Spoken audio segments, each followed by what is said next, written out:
Emergency management is the agency that's responsible for warning and notification of the community. And so we knew that there was a severe weather threat well before. Now, of course, we didn't know exactly where the tornado would go, but we knew there was that threat, so we were prepared. Our volunteers were out. We were in what we refer to as the Emergency Management Operations Center, so that's where we run all of our weather operations. So we were there hours before the storm, making sure that we were prepared and ready to go.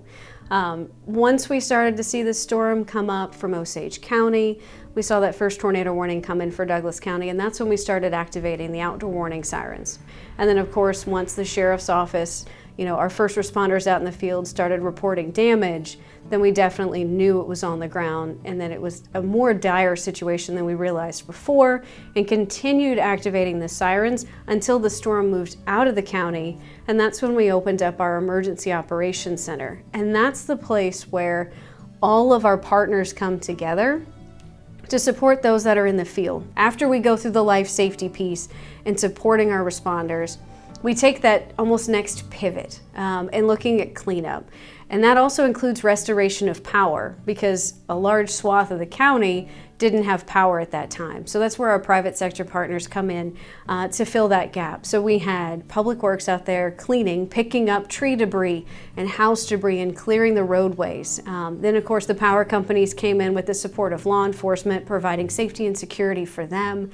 Our next step was, how do we provide support to those that were impacted? Because it is a lot to have your house damaged and to stand in the middle of that and wonder who's going to come to help and how am I going to get all this done? So we opened up what we refer to as a volunteer reception center. And so it's a place where individuals can come in, get registered, and they can be sent to people's homes.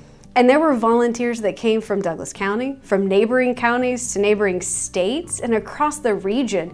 People showed up to help those because many of them had been there, and others just really wanted to help. They wanted to support a community that was in need.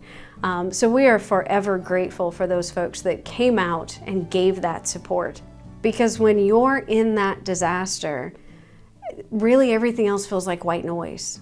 And you're so focused on working with an insurance company and what do I do now and what do I do about my stuff?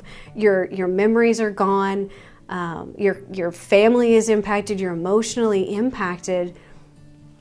Getting to everything else, at the end of the night, really you just want to shut down. So we made sure that we set multiple times. Bert Nash went out several times into the community to just connect, to be that one-off, to be the one that was there. And that's probably one of the most beautiful things that came out of this really awful disaster, was this sense of togetherness, this sense of community. And it's nice to know that if we end up with another disaster, that you do have the community there that will stand up and they will be there. Doesn't matter what it is, it doesn't matter what happens, but you know that your neighbors are there to support you and help you out. And that is the greatest place to live, in a community that cares about each other and how they fare on good days and especially on those bad days.